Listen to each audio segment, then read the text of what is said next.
Sorry.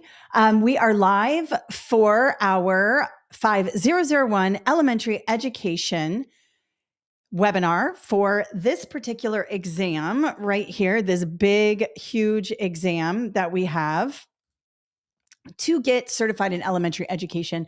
Most teachers around the country take this exam. So this is a big one. It's 4 subtests. It's huge. We're going to go over all the different areas of the test today. We have tons of people signed up for this particular webinar. So I'm going to let everybody have a second to come into the webinar. Let me know in the chat that you can hear me, see me, everything is good. If you have some people in the chat that are like, I can't hear, or I can't see, please encourage them to refresh and unmute broadcast. There's a big button there I'm looking at, and it says unmute broadcast. They might have to do that. So help out your fellow webinar attendees. And also let me know in the chat where you're from, if you're taking this test and when, and if this is your first time on the webinar with me, or if you have been attending my webinars for a while. We had 3,500 people sign up for this webinar. Now, a lot of people will not attend live. They'll wait for the replay, but 3,500 people, that's a ton. So you are not alone. If you are working on this exam and you're finding it frustrating or overwhelming, it's a huge test. I'm going to go over everything with you today. We are live on YouTube and on Facebook, so you can get us there as well. And if you're in the webinar, you can actually talk with us, and you will be getting an email with everything that I talk about today. So once we are finished, and let's say your internet goes down or something happens and you have to leave, no big deal. You're going to get an email with the replay. You're going to get all the resources I talk about, because I will frequently reference things that you should have a look at. We'll include links to all that and helpful videos and things like that. And a huge discount to buy our products if you decide that you want to go from the free to the paid. Now, listen, times are tough. A lot of people just use our free stuff, and I love that. I'm a public school educator at my core.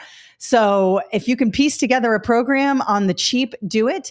If you're someone who wants like a program laid out for you, we have so many resources for this exam. I'm going to pepper that in with the instruction here today.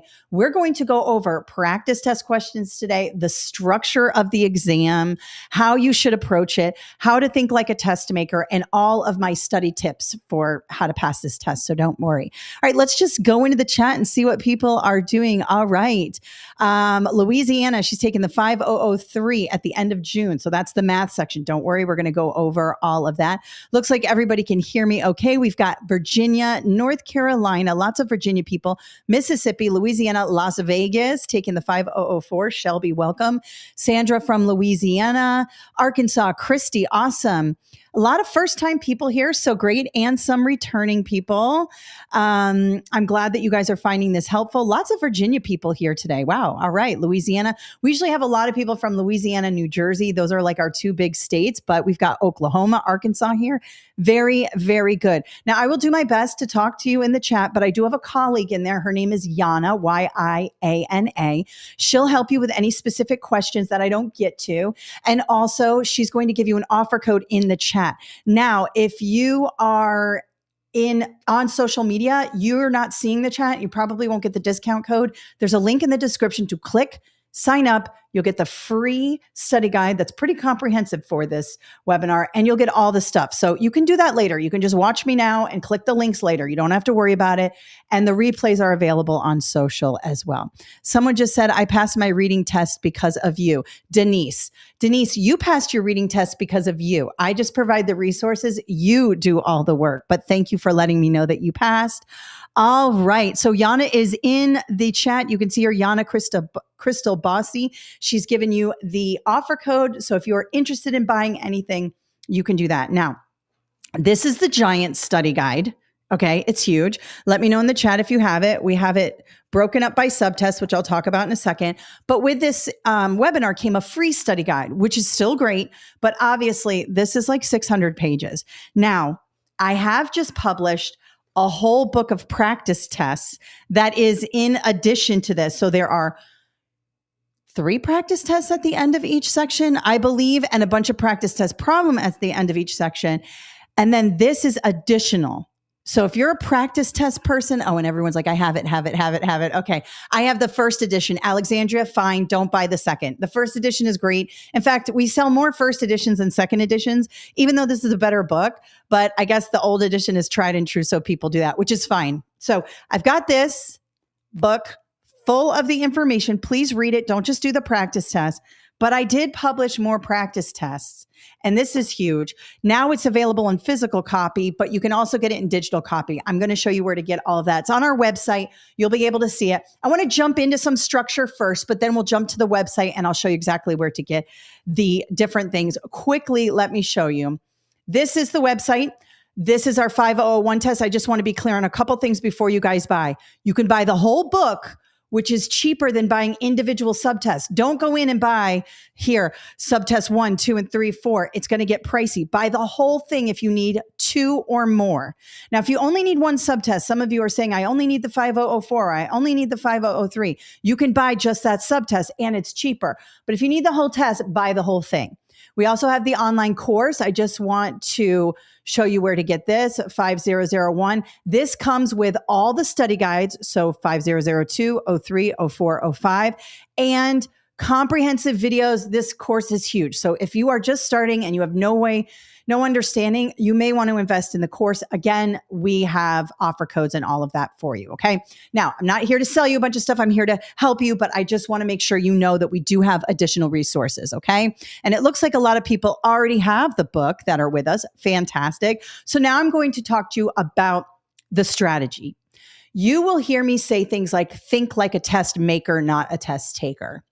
And the way I came up with this was I was trained by a huge testing company when I worked in curriculum at my district. If you ever have a chance to work in curriculum, I highly recommend. It is the coolest job. If you're one of those who loves, writing lesson plans and building exams and doing all like the planning and the teacher stuff without the kids, working downtown in the district office is amazing. I've done both. I've worked as a high school teacher. I was a curriculum master teacher downtown. Then I went back into the schools and became an assistant principal. So I've been in the building, out of the building, leadership, teacher, all of that. And when I was in curriculum, a huge testing company came in and trained myself and also trained a bunch of other people in different departments how to write really good test questions, how to use the test specifications and the blueprints to do that. And so my first thing on how to think like a test maker is to go to Google and search your test name and the term study companion if you're taking a Praxis exam, or the term test specification if you're taking any other exam. ETS makes Praxis. ETS is a big testing company. Every big testing company publishes a document that accompanies every single test they publish. It's not a secret. So download those documents, look through them. Now, my books are aligned with those documents. Every heading, every word, every good phrase all comes from that particular test specification. But I recommend you download it yourself and read through it all, especially the skills section. You'll find good words and phrases in there that will be in the correct answer choices. And I'm going to show you exactly what that looks like in a test question. So that's the first way you think like a test maker. The second way you think like a test maker is you look at the item, which is the question stem or a picture and all the answer choices as a whole.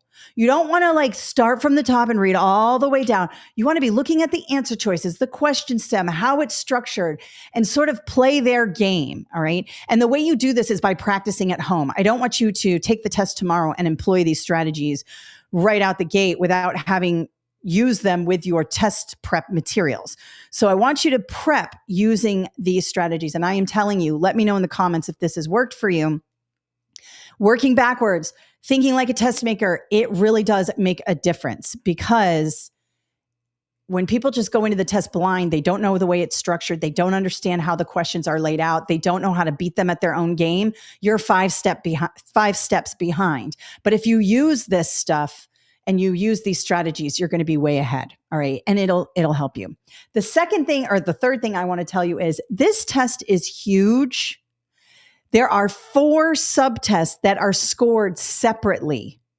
So the 5001 is the big test, right? Is the whole thing. But inside that test, we have the 5002, 03, 04, 05, and those are all scored separately. Let's go over to my presentation so I can just talk about the structure. And that's a big part of thinking like a test maker. Okay. So you can see here, today we're going to talk about the structure of the exam and the subtest. That's what we're going to do right now. We're going to consistently think like a test maker. We're always going to keep that in mind. We're going to go through some sample questions aligned with the test, and we're going to go over proven techniques to boost your score. That's my job for you.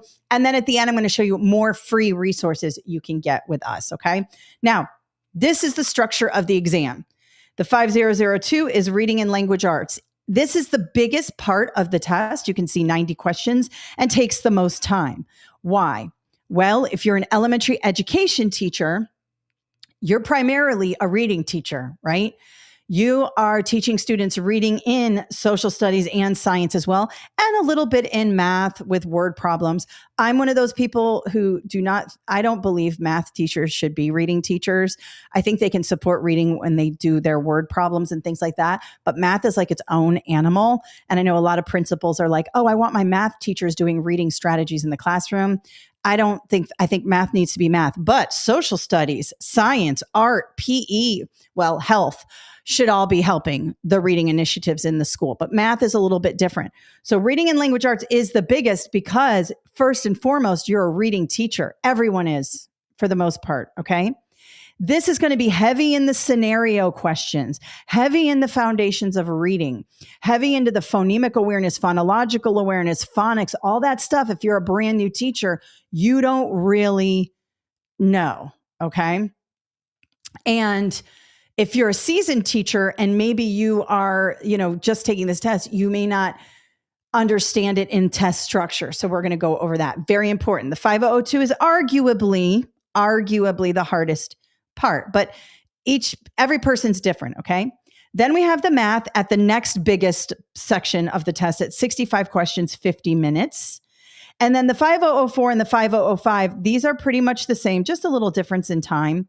The social studies and science is really just recall. You have to remember presidents and important dates and things like that. Okay. So very, very important. Beverly just said, I took the 7002 teaching reading praxis and passed. Very good. The 7001 is a new test. It's exactly like the 5001, except this 5002 is not called reading and language arts. It's called teaching reading. And it's a little different, but very, very similar. But great job, Beverly. Somebody just asked, please repeat Google. Bridget, Google your test name. And if it's a Praxis exam, test study companion. Theirs is called the study companion. But if you're taking any other elementary test, call it the test specification and blueprint.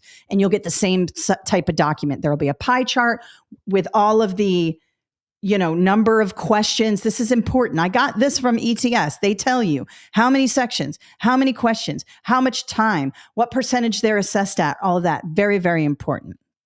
Okay. Crystal, missed language arts by 1 point. Okay. No problem. You're going to get it this time. Math is driving me crazy. This is my 5th attempt. Glow math. This elementary math exam, in my opinion, is harder than the Praxis core. There's slope intercept on this math exam. It's so hard. We're going to go over it. Okay. Are you allowed to use a calculator on the math? Yes, you are. We're going to go over that more in the math. It is an on-screen calculator, which can be annoying because you have to use the mouse. All right. I recommend when you're practicing, pull it up on your desktop, that calculator that comes with your computer, and try to do the math with that mouse, because that's what you're going to have to do on test day is use the mouse, and that can slow you down. Okay. How do we access the calculator? There's a little button that'll say on-screen calculator. Okay. I only have 5003 to take, and then I'll be certified. Awesome, Beverly. You're going to do it. All right. Let's talk about it. First, let's talk about the 5002, biggest part of the exam. We're going to do 5003 next, you guys. So bear with me. The 5003 and the 5002 are back to back here in this. Okay. Now, there are two main sections of the 5002. And again, this is scored separately, right? Because this is the whole test, the 5001, right? But then you're going to take this one separately. Then you're going to move to the 5003, then the 0405. Oh, one quick thing before I get going, get this question a lot. Should I take the whole thing or should I break it up? Because some people are very overwhelmed by this exam, rightfully so. It's huge, okay? What you want to do is, in my opinion, I think you should take the whole thing first.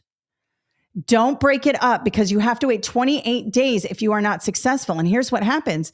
You take the 5001, the whole thing, you might grab 3 out of the 4. You might pass 3 out of the 4. You could pass all 4. You might pass 2 out of 4. That's great because then all you have to do is focus on the subtest that you're missing. So I recommend if it's your first time, study, take the whole thing at once. Then you can start taking it piecemeal. Okay.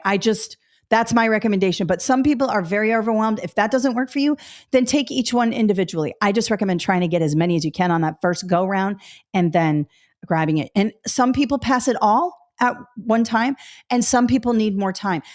It's like 50% pass all sections the first time. So if you weren't successful the first time on every single section, it's okay. What would you tell your students? You would say, oh my God, you passed half of the exam. Awesome. Now all we have to do is focus on 2. Or you passed 3 out of the 4. Well done. Isn't that what you would say to your kids? Okay, so say the same thing to yourself. Good job. I passed 3 out of 4. I'm only missing by 1 point. I just have a little bit more to push. Be nice to yourself, you guys. All right, so 5002 is the reading and reading and language arts. The first part, it's actually the biggest part. It looks like it's smaller, but it's just reading. Phonemic and phonological awareness, phonics, fluency, everything about the reading, comprehension, vocabulary, right? Then this last part is broken up: writing, speaking, and listening. Yes, it's 53% of the test, but you've got 3 different things in there, okay? And so that's how it's broken up, all right? Now, this is what you're going to you're really going to want to take a look at when you have a look at the reading section. These are the foundational skills right here. These are the foundational skills of reading, okay? As an elementary teacher, you have to know how to teach these skills. Now, I have tons of videos, tons of courses. This is packed full of all the information. Please read. Don't just do practice tests. And understand how this works. Phonological and phonemic awareness come first. These are number 1. First, sounds only. Sounds only. We're not looking at the word. We're not dissecting the word by codes. These are sounds only.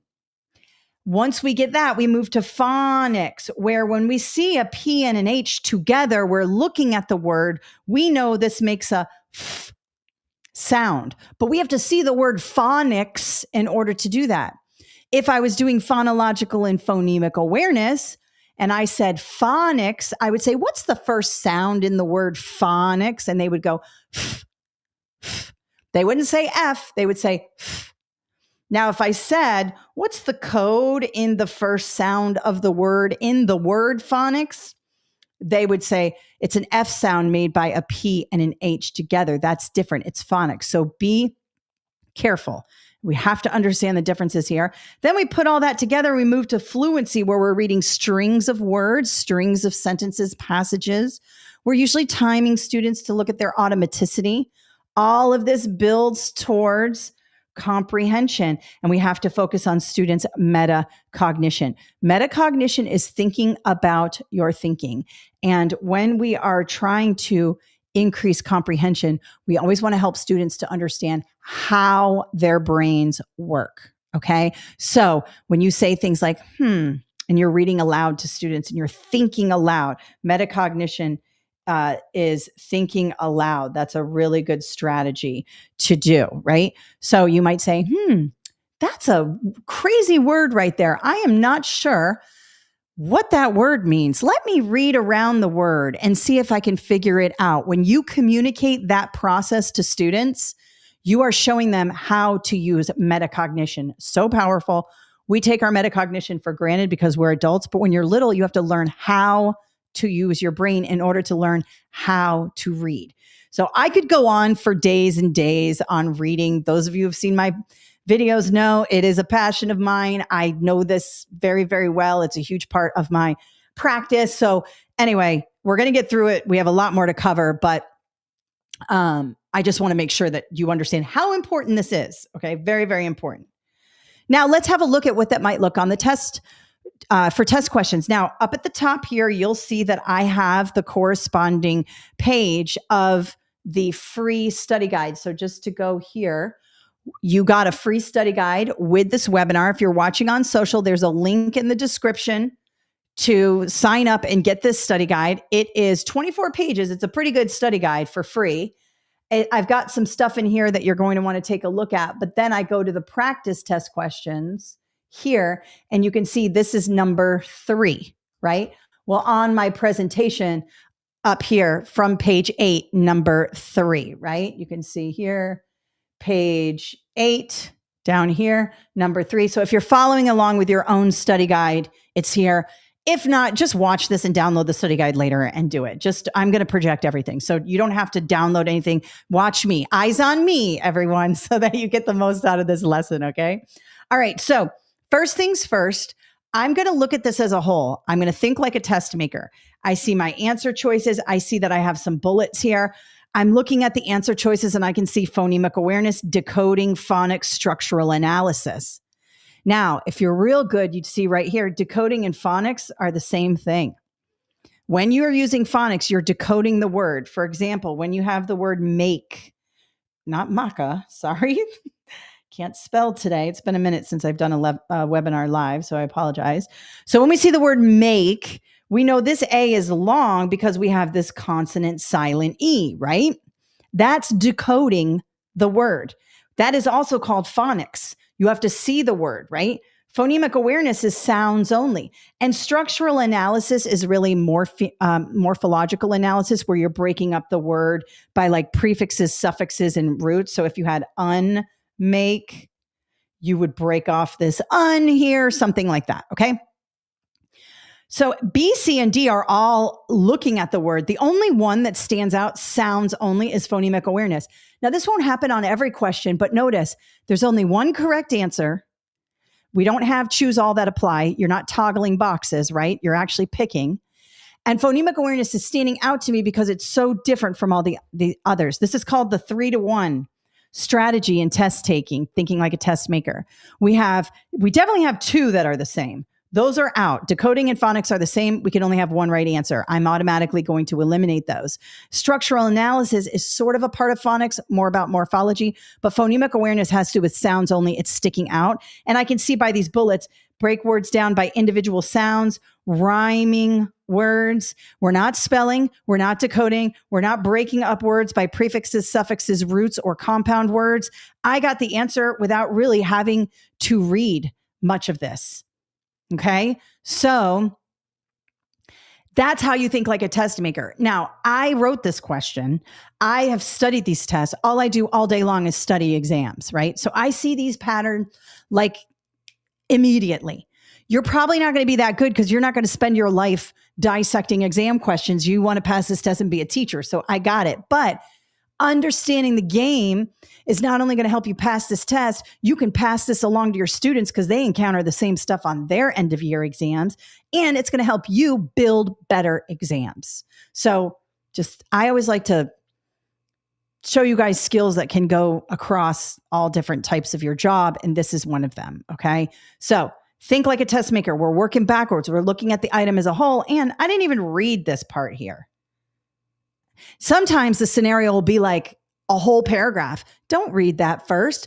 Go to the answer choices first. See if you can eliminate anything. Then work your way up. Work backwards. It's how you work harder or smarter, not harder. All right. So now we're getting into the second part of the reading, the 5002. Now we're getting into text structures. Literary versus informational text. One thing to think of here, and this is what we call good words on the exam. I have good words lists in the books and things like that. When you look at the test specs, you will see words like balanced literacy approach. That is balancing informational and literary text. Excuse me. Students have to read informational text on their tests and literary text on their exams. They also have to read it in life. So we want to have a balanced literary approach. If you see something like that in the answer choices, good word, grab it. Text structure, we're constantly showing students, is this, is it literary? Is it informational? That's our first step. The second step is it craft and structure? Is it expository? Is it argumentative, opinionated text? Is it descriptive text? All of that helps. Text features, we're showing students how to use headings, bolded words, charts and graphs. All of this is part of the reading part. We're in the comprehension stage now. We're not in the phonemic awareness stage. We're more in the analyzing like a book and like bigger text, but it is part of elementary. This is a big one for complex thinking, critical thinking, another good word on this exam, comparing multiple texts. You'll see on this exam where you will have like a piece of informational text and then a poem paired with it, and it will ask you questions about that. Students have to do that as well. Text to self. This is where we are choosing books to go into our library that includes all students. We want to make sure all students see themselves in the text that we give them. Representation is important. If you can see it, you can be it, right? So if you can see yourself as an astronaut, if you can see yourself as a baseball player, if you can see yourself as a teacher or a principal, if we have people in these roles who look like you, sound like you, if you can see it, you can be it, right? And that's very important. That's why we want a very robust classroom library with lots of amazing books, lots of different representations of different types of people, different cultures. All of that is so good for students to understand and to work with. And we know as teachers, that's really important. So we want to make sure we do that in our classroom. And then of course, evidence-based discussion, good word on the exam. All right. We want, when students say something like, the monster decided to be nice instead of being mean, right? I don't know. I'm just making something up, right? And you might say, okay, that's a great observation. What in the text made you think that? And then the student might say, well, over here, it said that the monster was having second thoughts, right? And blah, blah, blah. Then you're asking students, where did you find that in the text? This leads into citing sources at a more advanced level in 5th and 6th grade. And then of course, using, academic literature to write your research papers. It starts with evidence-based text discussion. Student makes a claim and you say, oh, that's a really good claim. Where did you find that in the text? This also helps students understand the difference between what is just a lie and what is just something that someone is saying online and something that is backed up in evidence. So we want to make sure we give students this instruction at a very young age because, right now it's hard to tell what is real and what is not. And so finding sources is very important. Let's have a look at this right here. Again, we're working backwards. This one's a good one for me to show you where the good words are and the bad words, okay? So I'm going to start with the answer choices first. A, allow students to partner up and read the text with a buddy. Now, this is a trap typically on this exam. Partner reading is really, really good for fluency purposes and things like that. But it's not necessarily good for students who struggle. I would be cautious about partner reading. I wouldn't cross it out, but I would not let it jump to the top of my list. I'm going to keep it, but I don't love it.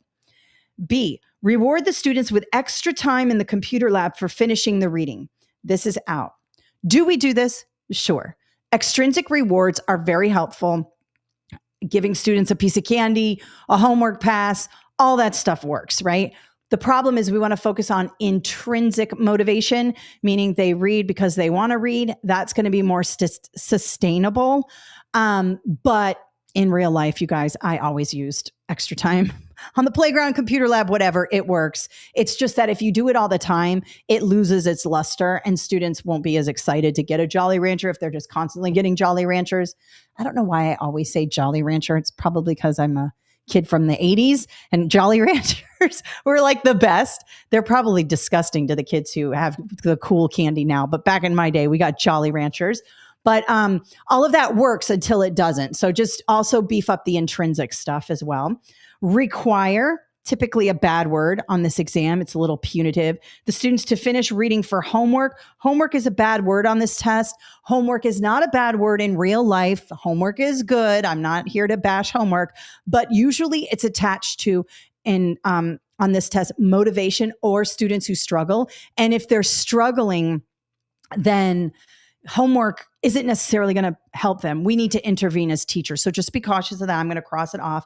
And D, allow students to self-select books from a standards-aligned group of informational texts.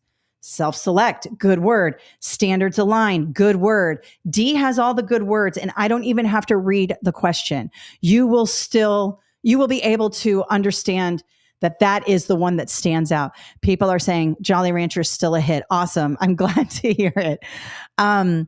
Where is this study guide? I have 62-page Praxis study companion, but not this 28-page one. Nicole, it came in the email.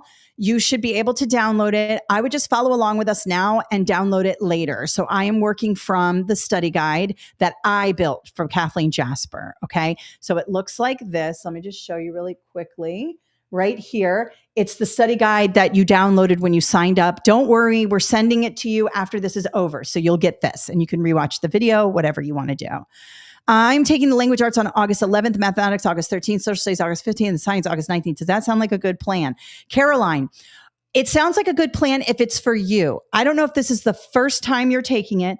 I recommend taking them all at once because you could knock them out and then go one by one. But if you're overwhelmed by the enormity, Caroline, then break them up. It's up to you. I would go in and do them all at once because you're taking them so close together. I mean, I don't know. It's up to you. I might take them all at once and then only retake the ones singularly that you didn't pass. Okay. But if this is your plan and you're like, I'm on this plan, stick to your plan. You're fine. Take them each, the 11th, the 13th, the 15th, and the 19th. If that's what you have down, do it. I just always recommend taking it all at once the first time because you might not have to take the individual subtests after that. Okay. I also have accommodations. Okay, good. I think taking it all at once is a lot. Caroline, then yes. If you are someone who needs extended time, I would take them piece by piece. That's great. Do what works for you. I'm here to give you strategies. Take my strategies, mold them to your own. If you don't like something I'm doing, don't do it. No big deal. But Caroline, that sounds like a really good plan for you. Everybody's different. Okay. How can somebody remember all that information in one day? Yeah, it's hard. It's hard. I think sometimes too, it's a little bit of luck. If you take the whole thing at once, you might get a couple extra points here and there. I don't know. All right. And then we get into writing, speaking, and listening. This is the last part of the 5002. Let's have a look at this one here. You might have a question like this where you have a teacher saying something. Okay. And in this case, it's going to be feedback. All right. Right away, if you're thinking about feedback, I want you to think of specific and meaningful feedback.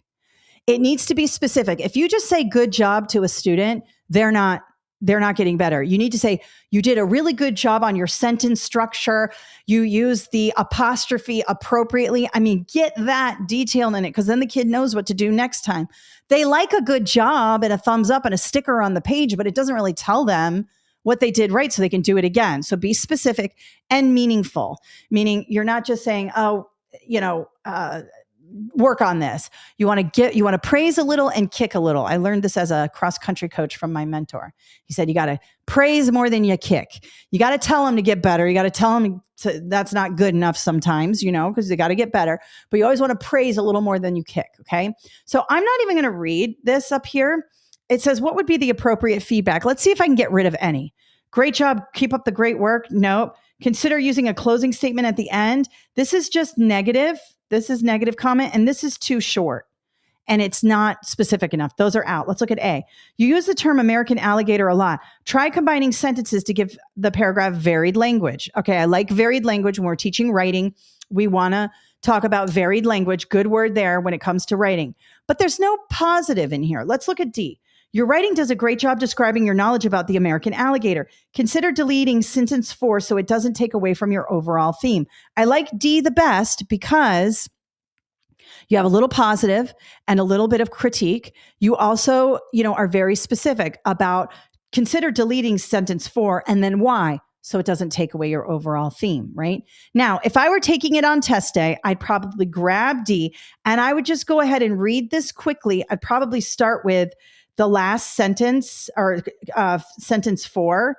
Other apex predators are lions and tigers. Well, we're talking about the American alligator here, American alligator. And all of a sudden I put in the lions and tigers. I can see right away that D is the best one because deleting sentence 4 would be good. So D looks like the best one and you can grab that and move on. Okay. I see you guys are all talking to each other in the chat. Very good. Keep helping each other. You all have experience that help other people. I love teachers are amazing because they're always helping each other. I loved being a teacher for that reason. We steal from each other. We give each other everything. I love it. All right, let's talk about the math. Now, I will say this math test is very hard. I can't believe the math they're doing in elementary now. These kids are way smarter than I was in elementary school. Okay, we were not doing slope intercept in 4th grade, 5th grade. Okay, we were still like doing the basic stuff. Also, sometimes as adults, we are not great at certain math concepts because we might have missed it as a kid. Like I've talked to people who had a substitute the whole year that they were supposed to be working on fractions and stuff like that. And fractions just became like an issue for these people. And they're super smart. They just always get confused on fractions. Okay. Caroline saying, I'm so bad at probability. Well, that's good, Caroline, because I've got a bunch of probability problems we're going to do today. And by the end, you're going to be good. Alexandra, I'm so intimidated by math. Okay, we're going to have a quick discussion here about positive self-talk. When you say things like, I'm not good at math, you're telling yourself a story that's really not true. The true story is, I haven't been as successful in math as I have in other areas. I prefer reading and language arts. Or you can do it the opposite way. I prefer math. I don't prefer language arts and reading, right? Some people say, oh, I'm a math mind. I'm not a English mind. Here's the deal. We use the whole brain, not half of it.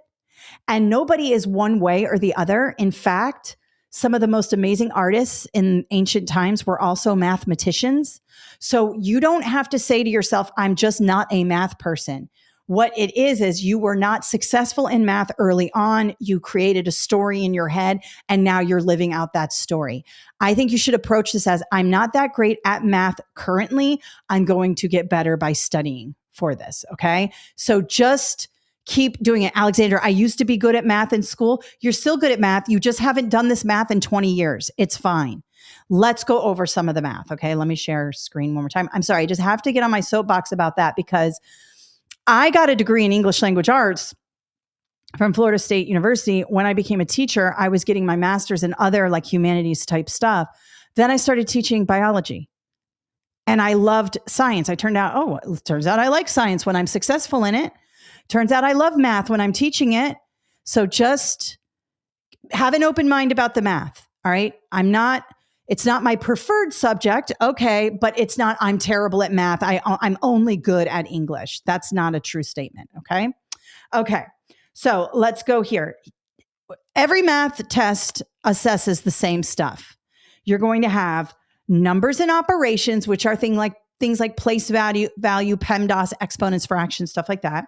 You're going to have algebraic thinking, which is algebra. And then you're going to have geometry, measurement, and data. Now, as you go up into, this is an elementary ed test. As you go up into the higher grades, they break these subjects up. Like if you were going to take the middle school math exam, geometry would be its own section. Data analysis would be its own section. In elementary education, they combine it here. Okay. So there are 3 main content categories. The biggest one is going to be numbers and operations. And the reason being is that place value, order of operations, exponent fractions, those can be embedded in other math problems. For example, if you look at something like, that's algebra. Okay. If you look at something like this is a proportion and we're going to do it. As Caroline said, I'm terrible at proportions. We're going to set this up. It's a proportion. So technically, that would be here in numbers and operations. You have to, let's go back here. You have to cross multiply and solve. You're putting things in fractions. There might be some decimals in there. You have to follow your order of operations.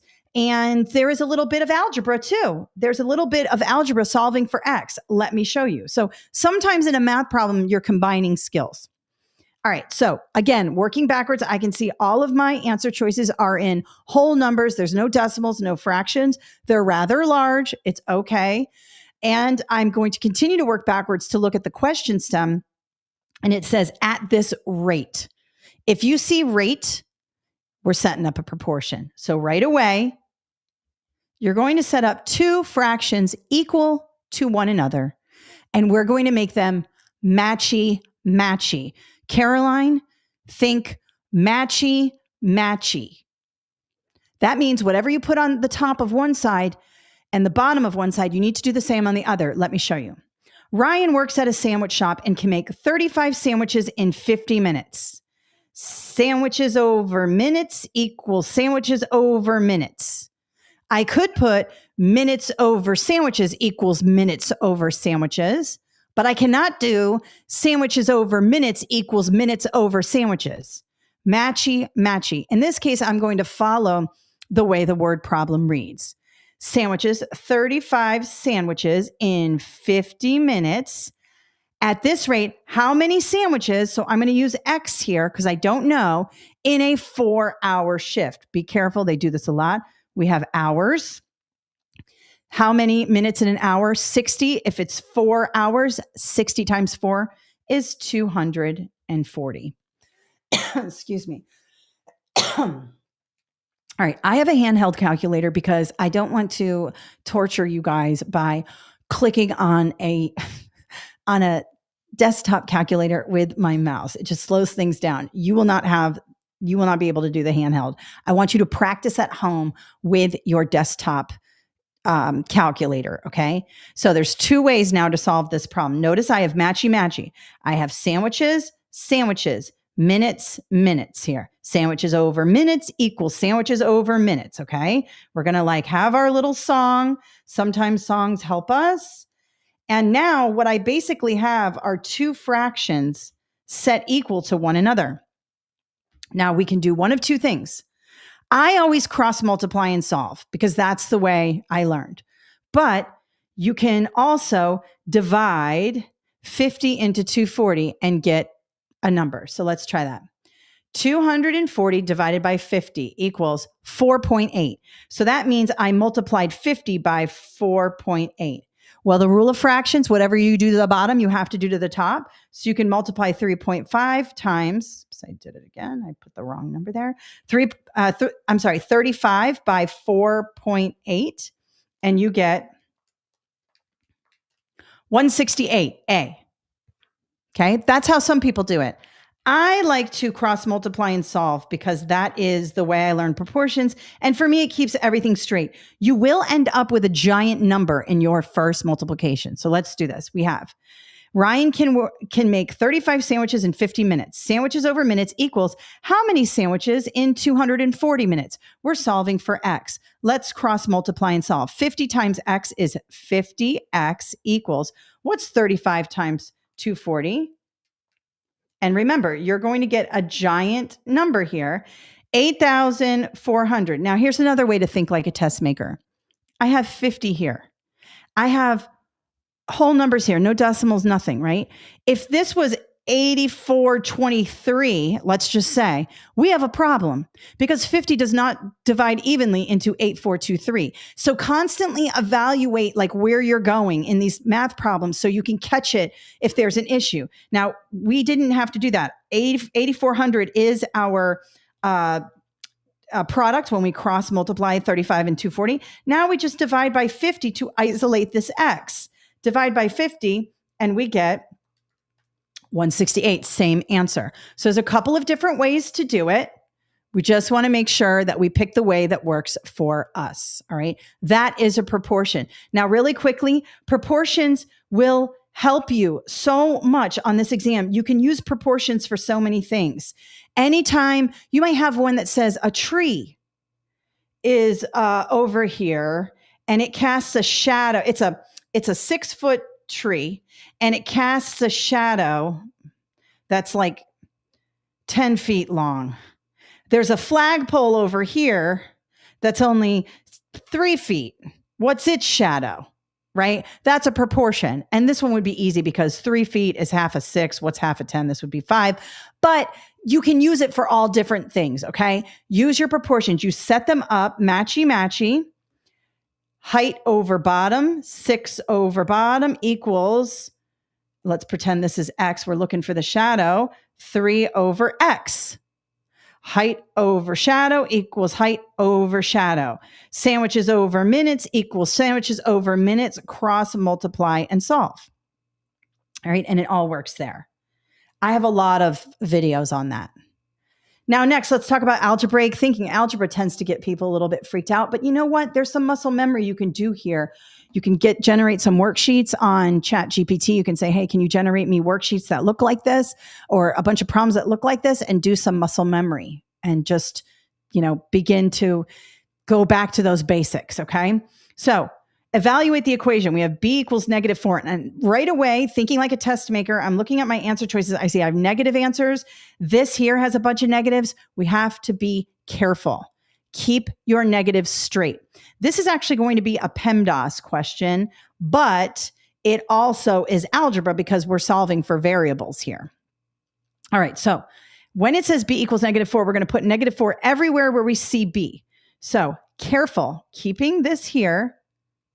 -4 squared minus 3 times -4. Now, we are going to follow the PEMDAS steps. PEMDAS stands for parentheses, exponents, multiplication and division, which go the way they read. So if division comes first, you can do that first. If multiplication comes first, do that first. But you have to do M and D before adding and subtracting, and adding and subtracting, same thing. If subtraction comes first, we read from left to right. You can do the subtraction first. Now, be careful. You might say, oh, parentheses. Sure. Let me go ahead. Let's eliminate these parentheses, right? And I got 4 squared plus 12. Okay. 16 plus 12 equals 28. Awesome. D. No. All right. Let me show you why. Let's go back. Delete here. Let's put the -4 in. This is considered, when we distribute this to here and -3 to -4, that's considered multiplication. It's distribution. When we talk about parentheses, we're talking about operations inside parentheses. So let's say we had this and we had -4, squared, right? We would need to do this operation inside the parentheses first. That's what they're saying. The distribution of the negative signs and things like that, that is multiplication. You're actually multiplying. All right. So we're not doing that first. There are no parentheses here. There's just parentheses bracketing out negatives and multiplication operations. Okay. So we're going to cross that out. We're going to exponent. Where's the exponent? Right here. Do not distribute that negative. Do the exponent first. -4 times -4 is 16. Bring that negative over. We still have this. So this becomes 16, but we have to add that negative. And then we can go ahead and just do this. -3 times -4 plus 12. This is -4. Notice, guys, when we first did the problem, we thought it was 28. Notice that the test makers anticipated our PEMDAS error. Good test makers will anticipate your math errors, and they will put them in the answer choices. So slow down. Remember your negatives. Do not distribute first. Follow PEMDAS. They do this stuff all the time. And finally, geometry, measurement, and data. You might get something like this. I think I have 2. I got 2 of these. Very good. All right. So you might have something where it's asking you the perimeter or the area. It might ask you the volume. So right away, I can see my answer choices are in whole numbers. Looks like they are multiples of 7. That's always good to think. I mean, just keeping, strategy wise, thinking like a test maker, just find those patterns. It says, what is the perimeter of a square with an area of 49 inches? Well, if it's a square, it's a couple hints here, right? All sides are equal. It's a square. And if this side times this side equals 49, and they're both the same. What times what equals 49? 7 times 7 equals 49, yes? So that means this is 7, this is 7, this is 7, this is 7. Now be careful. Notice that it has 7 inches here. And you might say, well, it's not 7. When you're moving quickly on a math test and you're like, oh, that means the side is 7. Okay, 7. You're not thinking clearly. Be careful. Go back to the question briefly. What is the perimeter? 7 plus 7 plus 7 plus 7, or 7 times 4 equals 28. It's not A, it's D. You may say, well, that's a silly mistake to grab 7 and move on. When you're under stress and you are like, you see an answer with something you figured out halfway through the problem, our mind wants to go check that box. Slow down. Some of the mistakes you're making on these exams are silly mistakes because you're stressed and you want to pass. And so you're moving too quickly. Just slow down. Have a look at the question stem one more time. What exactly are they asking you, especially when it comes to multi-step math problems, okay? Here's another multi-step math problem I'll show you here. So answer choices 2, 13, 14, 25. Okay. And I can see here in my question stem, I've got combinations. How many more combinations of meals will her customers be able to get with the new additions? Okay. Combinations. All right. So we have Ellie's food truck serves 4 main dishes and 3 side dishes, and each meal gets 1 main and 1 side. So when you go up to the food truck, you pick a main and a side. That's what you get in your order. All right. Next week, she's adding a main and 2 sides to the menu.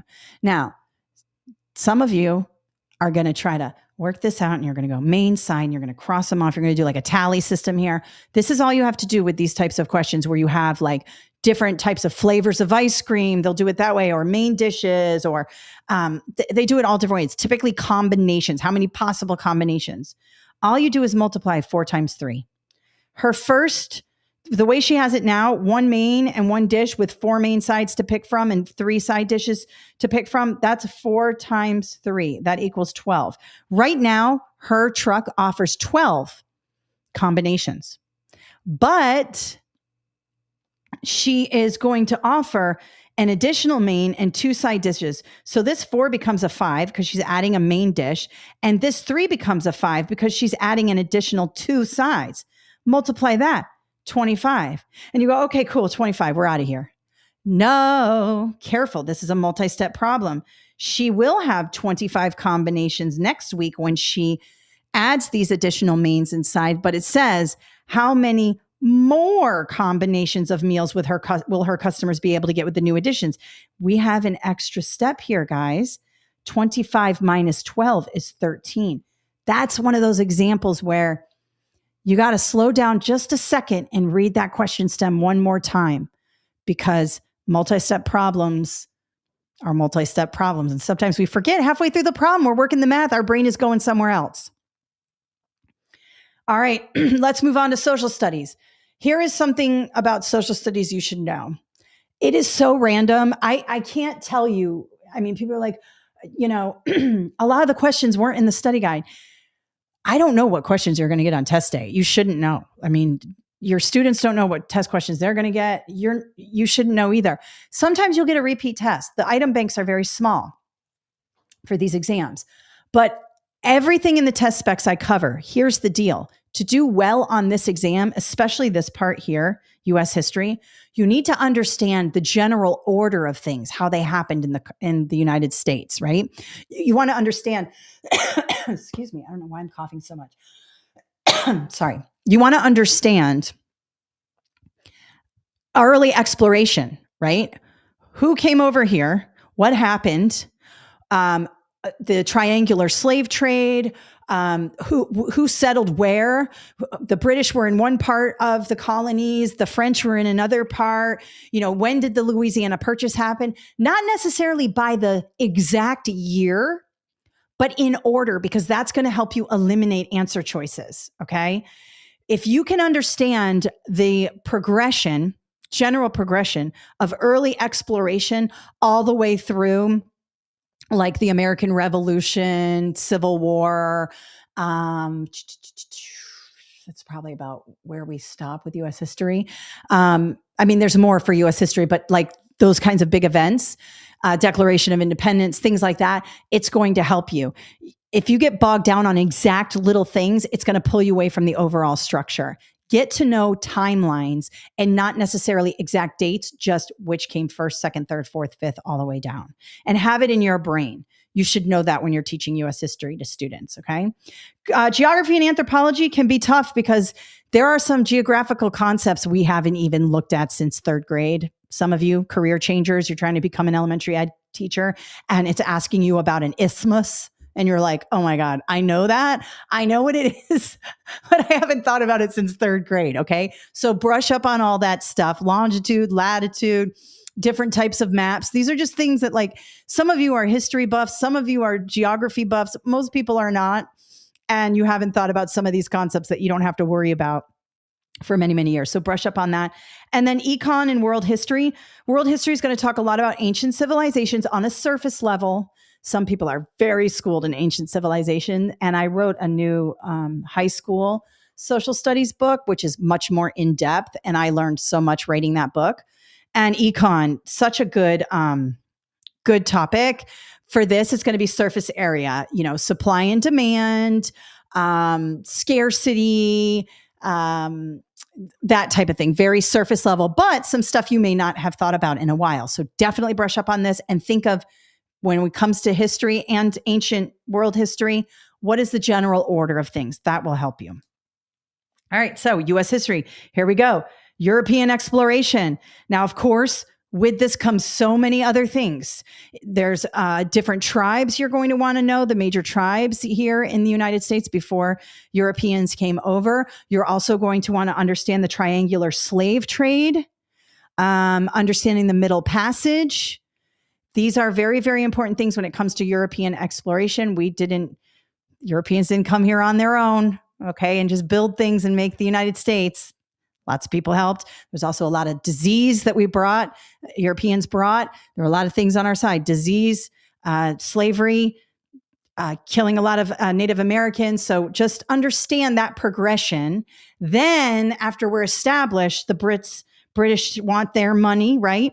And the colonists are like, no, we want our own sovereignty. We want to break away. We get into the American Revolution, right? Still have a lot of stuff going on with Native Americans here in the United States. There's the Louisiana Purchase happening around all this, different events peppered in, right? Then we're getting into, the Civil War, westward expansion. You want to understand key documents, Declaration of Independence, Constitution. This should say Federalist Papers. I'm sorry. That needs to be fixed. Every time I do this, I keep meaning to fix it. Not Feudalist. It's Federalist Papers. I apologize. You're going to want to understand the branches of government. So we know that pretty good, the executive, the legislative, and the judicial. But did you know that the legislative is Article 1 of the Constitution? A lot of people go executive because you think like, oh, the president is like number one. No, the Article 1 is the legislative branch, Congress, right? Article 2 is the executive branch, and Article 3 is the judicial branch. So those little nuances are important. And then you're going to want to know them at the local level, right? And the state level. State level, the executive branch. Well, let's do it in the articles. Article 1, the state legislature. So we have a state senate, right? State legislator. Then Article 2 is the executive branch. That's the governor. Okay. It's like the president of the state. Excuse me. And then Article 3, we have our state courts, right? Then local. Now we drill down because everything is about like local sovereignty. We all want to be in charge of ourselves. We don't want the state telling us what to do. We don't want the government telling us what to do. So at the local level, we have our own bodies of governance, right? So the one that corresponds with like the legislature would be city council, right? And then the executive would be the mayor. And then the judicial would be the municipal courts. Ask anybody. City council will wreck your life worse than the national than the executive branch or Congress. City council dictates what you're doing on a day-to-day basis. So we have the three branches of government at the national, state, and local level. Make sure you understand all of that. Okay. So let me have a look here. Caroline is asking something about slope intercept. I'll go over that in a little bit, Caroline. I'm going to move on to this. All right. So here's one where we would want to think about timelines, right? So it says, following the Louisiana Purchase, Thomas Jefferson ordered which of the following tasks to be completed? All right. So we have implementation of the Indian removal process, reconstruction of the southern states, exploration of the new territory, and initiation of the first U.S. Census. Okay. Now you might say, I sort of know about the Louisiana Purchase, but I don't know all this other stuff. Here's the thing. The Indian removal process, and that's the name it's given, came much later, came in like 1830s. The Louisiana Purchase was 1803, I believe. Check my dates of those of you who are history buffs. I believe it's 1803. And we purchased it from France, and they touted how it was like the biggest land acquisition without any wars being waged at this time. We basically expanded almost halfway across the United States at this time, right? Now, the Native Americans would say differently. There was a war. You took our land. You might have purchased it from the French, but it wasn't the French's to begin with. It was ours, right? So that type of rhetoric, while it was touted by the people making the deal, wasn't actually the reality of the people living it, right? But and the colonists did want the Native Americans off that land because the Europeans, the colonists, wanted to build and expand and do all of these things, right? But this came later. This came about 1830. Now, I would say between these answer choices, I would be between A and C. B would immediately be out because reconstitution of the southern states, that's Reconstruction. That's after the Civil War, which is much later, okay, than the Louisiana Purchase, okay? And the U.S. Census, this is fairly recent. Okay. We're just building the United States at this point. I mean, we're just acquiring land here. We have no idea who's living here, what's going on. D is way too far in the future. Okay. So I'm between A and C. And if I read up a little bit more, you would know that Lewis and Clark were sent out by Thomas Jefferson to explore the new land and to understand what is going on. When they went out there, they did see a lot of Native Americans, which sparked the Indian removal process, but the exploration of the territory. But I could see where A and C would be close because you would be like, oh, now that we've acquired this land, I'm sure they wanted to get rid of the Native Americans. So that's a little bit tricky here, but it just helps to understand general timelines. That will help you with this. But we still were able to eliminate 2 answer choices, which got us closer to our goal. Okay. All right. Geography, anthropology, and sociology. Let's have a look at this. This is one about culture. Which of the following consists of a group of people that has a prominent ethnicity different from the surrounding community? This is called an ethnic enclave. All right. So in New York City, you have Little Italy, you have Chinatown, you have Koreatown. This is where people are all of the same ethnicity. They all kind of moved there back in the day. And this is where new immigrants come of that same ethnicity. And think about it. If you are Puerto Rican or you are Mexican or Jamaican or whatever, and you're moving to the United States, specifically New York City or another town, what are you going to do? You're going to look for people who are like you, right? Because in ethnic enclaves, they help each other. They say, hey, this guy hires people over here. He pays pretty well. This lady over here, she cooks every Monday, Wednesday, Friday. You can come over here and hang out with my kids, can hang out with your kids. It's just a way for people to support one another who are of the same ethnicity. And the food is phenomenal, right? Where do you go in New York City for amazing food? Koreatown, Chinatown, Little Italy, all these places is where you're going to find those just amazing things. So an ethnic enclave, a religious community and linguistic community, that's part of the ethnicity, sort of, but you could have people of the same ethnicity, but different religions. For example, like Italians typically are Catholic, but you do have Italian Jewish people too. Linguistically, it may not match everything, right? You might have different dialects, things like that. So this is an ethnic enclave. Think Little Italy. Okay. Now, again, that's just one question. There are all different types of question you'll get on culture, but you need to understand all the different types of things happening in our communities, cultures, societies, things like that. And then world history and economics, you might get something like this. You'll definitely have questions about ancient civilizations. And one of the things about ancient civilizations is the use of irrigation. Here's something I want to clear up, because you're going to have Egypt and Mesopotamia in the same situation here. First of all, I can cross off Pangaea. Pangaea is not an ancient civilization. It is when all the Earth's structures were one landmass and then over time broke apart. Pangaea was when it's one landmass. That's not an ancient civilization. Egypt, Mesopotamia, and ancient Rome are. Now it says, which of the following civilizations were the first to use irrigation? Mesopotamia was the first. It's the cradle of civilization. This is when people, I say we, I wasn't there, but I am a human being. This is when we started living together in societies and started farming and started like getting together and having councils and making decisions together. This is the start of society. Before then, we were roaming around with our families, sort of, sometimes solo, and we're hunting and gathering and surviving that way. It's when we came together as civilizations and started working together to be prosperous that we started building civilizations, and Mesopotamia was the first cradle of civilization. It's where Iraq is and Iran. It's a little area in the Middle East. That's where they believe is the cradle of civilization.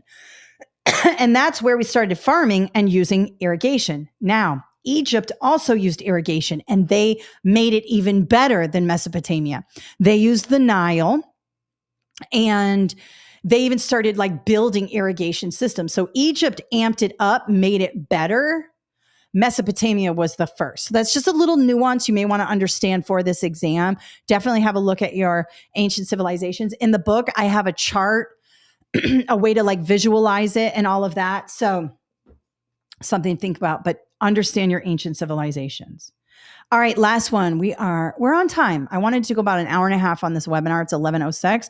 Let's talk about science. Science is always broken up in three main subtests. We have earth, space science, life science, and physical science. So earth and space is everything: moon, stars, sun, also the crust of the earth, volcanoes, mountains, rocks. Okay. All of that is inside earth, space science. Why does it matter? It just helps to know the categories of science. Life science is biology, all things living, everything down from the DNA molecule, single cellular organisms, all the way out to multicellular organisms, ecosystems, zoom all the way out, right? So we start at the smallest unit of life, which is the cell, even smaller, what's inside the cell, organelles, DNA, nucleus, all that stuff, right? And then almost zoom out everything, right? We have the cells, we have the tissues, we have the organs, we have the organ structures, we have the organism, right? And then zoom that out. We have multiple organisms in like a family or a community, and then zoom out, they're in an ecosystem, then zoom out, and we see the earth as a whole in terms of living things. And then physical science is your chemistry and physics, periodic table, molecules, pH scale, machines, pulley, lever, wedge, physical science and chemistry. Okay. So let's have a look. Here's a little bit of earth space. I just told you this. Oh, here's one thing. If you get a scenario question about what is the most important thing in a science classroom, it is inquiry, asking questions, because we want to make sure that students are always curious. It might be a little bit of skepticism. It might be a little bit of this, but for the most part, we want to talk about inquiry. We want to get their hands on the, if we're talking about rocks, bring in the rocks, have them look at the rock. This is a metamorphic rock. This is an igneous rock. This is a sedimentary rock, right? Have them touch it, look at it. That's the most important thing when it comes to science. All right, so you might get something easy like this. And the reason why I chose this is because a lot of times you guys will get an easy question and you'll say, that's too on the nose. That can't possibly be it. It is. If there's a big green light on an answer choice, they're not trying to trick you. Grab it. It's not a trick, okay? Because they know you don't have a PhD in science. They just want you to have the overall understanding of what's going on. So we have this, it says the water cycle. This picture is an example of hydro. water going everywhere, hydrosphere. Let's break down these spheres very quickly. The geosphere is all of the rock, the bedrock, the mantle, all the stuff that has to do with the crust, the lithosphere, things like that. That's part of the geosphere. Hydrosphere is all the water falling down in lakes, in the oceans, evaporating up, transpiring into leaves. All of that is the hydrosphere. Cryosphere is all the ice. So it's kind of like the hydrosphere, but it's frozen, anything frozen. And then the biosphere is anything living. So the biosphere can include a lake because there's living organisms in there. It can include the top of the ground because there's bugs there. Any living part on Earth. Okay. So this one's very much on the nose. Grab it. It's okay. Then we get into life science. Again, cell theory, parts of a cell, all the way out to life cycles of like the butterfly, things like that. And again, inquiry is so important here. Now, I've covered up part of this question because I've got a little bit of an extra thing here I want you to talk about, but I'm going to pause for a second. Which of the following is a producer? Let me know in the chat which one you think this is. Again, for a science teacher, this is the easiest question, right? But if you haven't thought about this in 20 years, you're not thinking which one is the producer, right? But go ahead and let me know what you think. Which one produces? Those of you in the chat, let me know. And we have grass, hawk, snake, bunny. Oh, these are not going in order. Sorry, I'm way down here. Nope, down here. Huh. Okay. So the producer is the grass.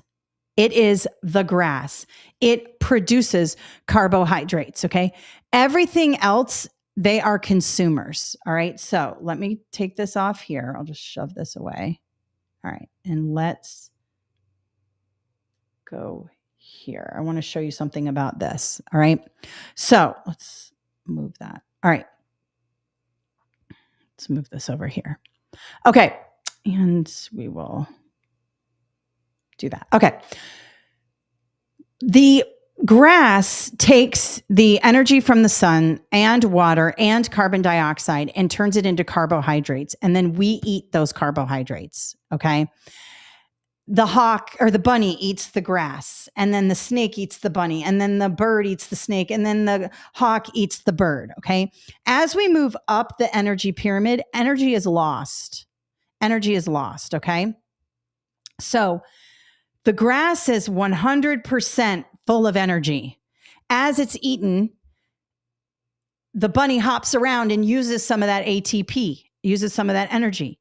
By the time the snake eats the bunny, it's getting some energy, but it is not getting as much as the bunny got when it ate the actual grass, right? So as we move up that energy pyramid, the energy gets reduced, all right? And just remember, grass, plants, trees, they are the producers. Everything else are the consumers, okay? And finally, physical science, again, physics, chem, forces in motion, electricity, forms of energy, machines, and of course, inquiry is so important. Now, this is one that's sort of hard, okay? This is one that's kind of hard. It's asking about lightning, and lightning is not my forte. It's probably not your forte either. So let's have a look at this. Which of the following is an accurate depiction of how lightning works? Okay, now here's where looking at the answer choices is also very important. When you have big answer choices like this, you'll see parallels. Notice A is when the ground becomes positively charged. B is when the ground becomes negatively charged. C is particles in the cloud become intermingled. D, particles on the ground become intermingled. All right. There's a parallel structure here that you want to have a look at. It's really important to look at the answer choices and just have a look, because right away I can cross off D and C. Here's why. The particles do not become intermingled. This is in the book, but hopefully you can see mine.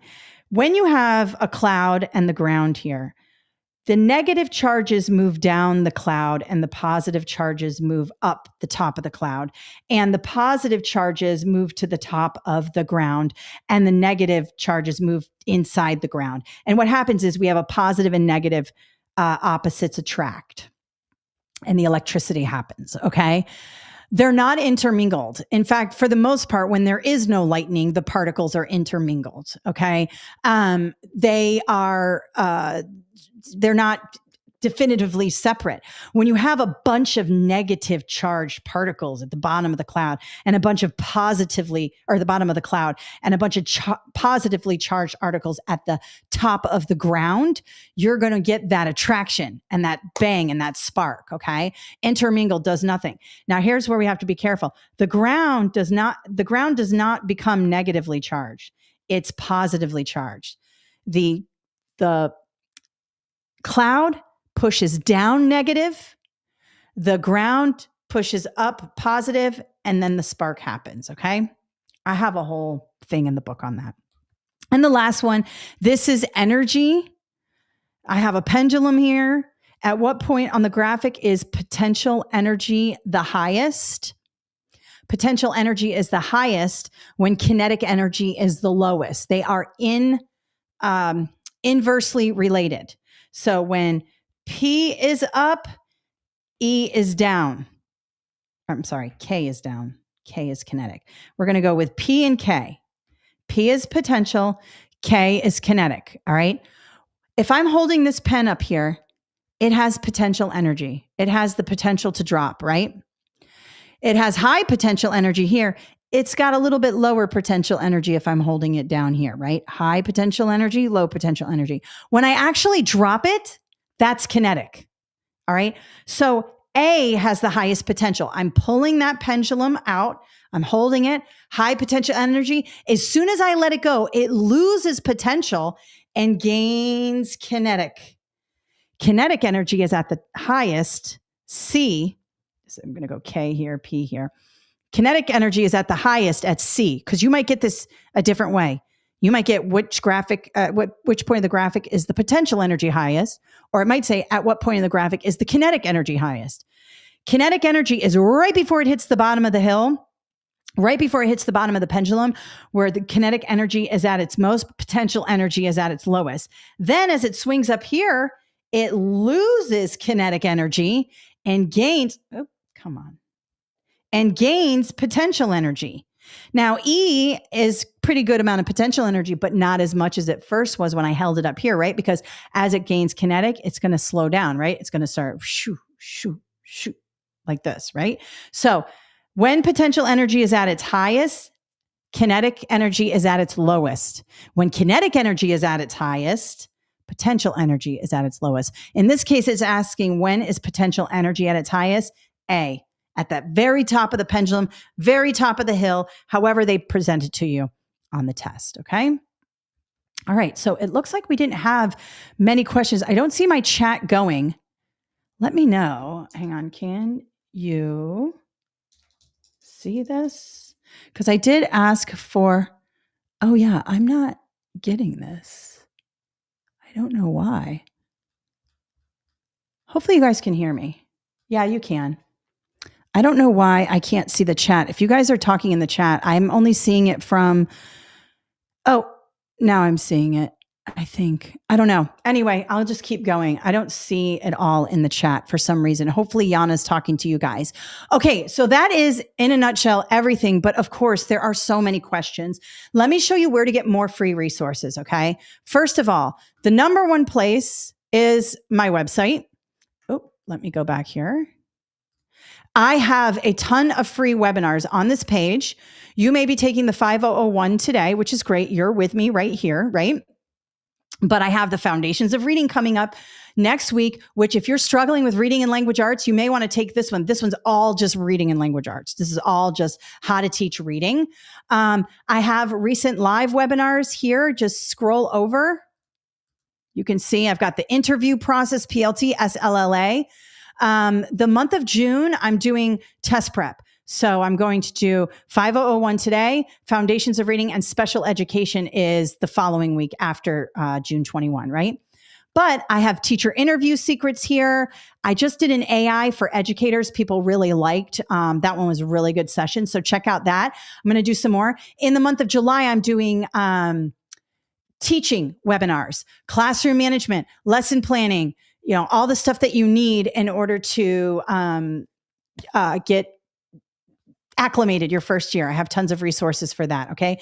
Let me just show you where you can get some other stuff as well. So on my website, you definitely want to check out all those free webinars. Again, we have them recorded. They all come with study guides or handouts. Definitely check those out if you have time. Online courses for this particular test. I have the 5001. It's so comprehensive, you guys. It has so many videos, practice tests, all of that. We have additional practice tests digitally. When you buy our study guides on our website currently, you're buying a digital study guide. See right here, it says digital download right here. That's emailed to you immediately. Some people like it on their computer. Physical study guides are available on Amazon. So just click this Amazon button here. We cannot do discount codes on Amazon. I'd have to unpublish the book, and it becomes a huge hassle. If you want the full physical, you just got to pay full price on Amazon Prime. Don't buy the used, you guys. I mean, you can if you want, but they have writing in them. And let me share this. They have writing in them. And so when you buy the used, you're getting a used study guide with writing. And then we get emails. Hey, this study guide I bought from Amazon is writing. It's a third-party seller. I can't police them. So just get it new if you want to buy a physical copy. That's my recommendation. But if you want to save money, you don't mind the writing, then you can buy the used. No big deal. I'm happy when people sell their books. Like, it's totally fine. Okay, so that's very, very important. Let me go ahead and show you what the online course looks like. I don't know how many of you have gotten the online course. You can let people know in the chat that I can't see right now, unfortunately, because I don't know what's going on with my chat. But let me just show you what this looks like. So this is our online course. Right now I'm in the mathematics. Some of you are having issues with the mathematics. I am telling you, there are so many videos on every single concept in math. I go through it. I write on the screen. I tell you exactly. For those of you with proportion issues, anyone who needs help in the math, I highly recommend this math course. Again, you can buy just one. You don't have to buy the whole course. I have every question in the book. Every math question has a video. Okay. Literally every question in the book. So if you're struggling with math, I highly recommend this. And it comes with every online course comes with the digital study guide as a download. So if you buy the full course here, like you buy the 02, 03, 04, and 05, each one in each module one, you'll see that it comes with the guide. They're just broken up by subtests because they're inside of this course. Okay. Our courses are awesome. Check that out. Now, if you're trying to piece together, maybe you don't have a whole lot of money and you're trying to piece together some free resources, go to my YouTube channel, go to my teaching reading playlist here.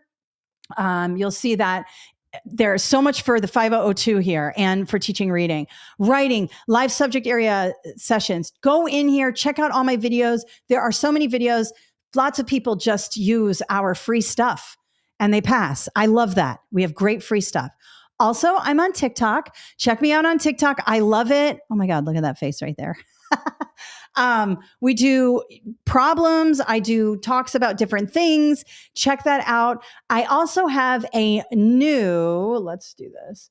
I started a new company. If you have students who need ACT, SAT, things like that, follow me over at KMJ Learning. I'm trying to get to 1,000 people so I can go live on this. KMJ Learning is for ACT, SAT, and all of that. And some of you may be looking for that, right? Or you might be looking for some extra math. Under free prep on kmjlearning.com, I have all these math and language grammar problems. I also have essay prep. Check out my free resources here on this new website, KMJ Learning. We'll link it up in the email. More free stuff. This is more geared towards SAT, but SAT assesses a lot of the same math as elementary ed, to be honest with you. So check that out. I just did a ton of stuff on slope and proportions and all of that. So if you're looking for extra math, check me out there. And if you have students, if you have kids who need help with SAT, I got them. They're here. I'm going to add ACT and GED as well. All right. So I believe that's it. Get our products. Remember, this extra practice test is additional. It's not the same as this. This has a ton of practice tests, and then this is all of them. So if you are someone who loves to do practice tests, I recommend reading the book. Don't just do practice tests. That's not going to help you. I wish I could see my chat, you guys. I can't. If you're saying nice things to me, thank you so much. If you're saying not so nice things to me, I would ignore it anyways, but I'm sure you would never do that. And I can't see the chat for some reason. I don't know why. Let me turn it off. Let me turn it back on.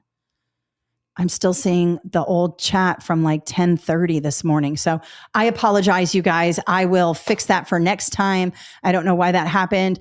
I really appreciate you. Be on the lookout for that email coming to you with the replay and all the resources we talked about. Check out KMJ Learning if you're looking for SAT prep.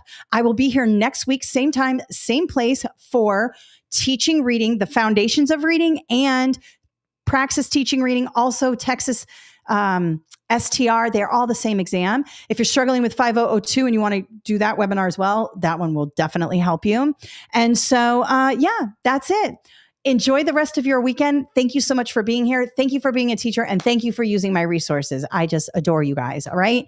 So have a great day, and I'll talk to you soon. Bye.